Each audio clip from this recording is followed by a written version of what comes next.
Bonjour la famille, j'espère que vous allez tous bien. Si vous êtes nouveau, n'oublie pas de vous abonner à la chaîne et activer la cloche des notifications. Merci. La famille, l'armée russe reprend Kursk. C'est pourquoi on n'en parle plus autant. Cette incursion ukrainienne est l'une des plus désastreuses jamais enregistrées depuis 1943. Je vous avais dit d'être patient. Vous avez critiqué mes arguments, mais la réalité est encore une fois sous vos yeux. Observons la situation. Le ministère de la Défense russe annonce avoir repris une dizaine de localités en 48 heures. Vous le voyez sur cette carte, en bleu, là où sont déployées donc les troupes ukrainiennes, et en pointillé, c'est là où jusqu'où ces troupes ukrainiennes sont allées. Eh bien, on voit que les Russes ont mené des offensives dans le nord et dans l'ouest, et auraient repris la ville notamment de Snagost. Des avancées confirmées par les États-Unis, selon le porte-parole du Pentagone. Mais elles sont encore marginales. En fait, les Russes sont en train de les encercler. Il suffit de jeter un œil à la carte publiée par SCI. Toutes les zones qui ne sont pas en bleu étaient auparavant sous contrôle ukrainien. Regardez maintenant ce qui leur reste.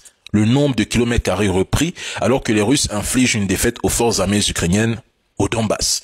Ils se font massacrer et soudainement, Zelensky appelle à des frappes en profondeur avec des missiles à longue portée car sa stratégie à Kursk a échoué.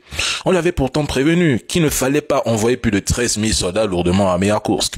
Résultat, il va perdre Kursk et pire encore, la Russie avance à une vitesse alarmante en Ukraine. Tous les experts l'ont dit. Kursk était une erreur stratégique. Certains célébraient cette incursion, oubliant qu'aucune force étrangère au monde n'a jamais réussi à envahir Kursk où la Russie est y restée.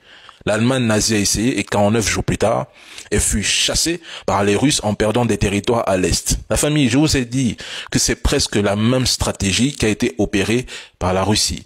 Vladimir Poutine a simplement anticipé les mouvements de Zelensky. C'est pourquoi SCI, bizarrement, n'en parle plus. L'actualité ne joue plus en leur faveur. Zelensky n'a plus de stratégie.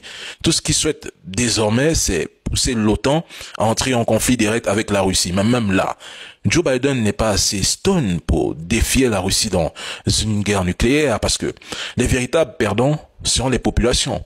Kursk était une aventure no sense. Je vous ai dit, la famille, laissez-les jubiler car ils ont besoin de bonnes nouvelles pour exister sur le net. Kursk, plus personne n'en parle. Et vous savez maintenant le pourquoi. C'est la stratégie, les gars. On fait pas une guerre parce qu'on est pressé. On élabore des plans parce que je vous ai toujours dit, Vladimir Poutine, c'est un stratège. Il faut quand même l'avouer. On peut le critiquer, mais n'oubliez pas qu'il tient tête face à plus de 40 pays.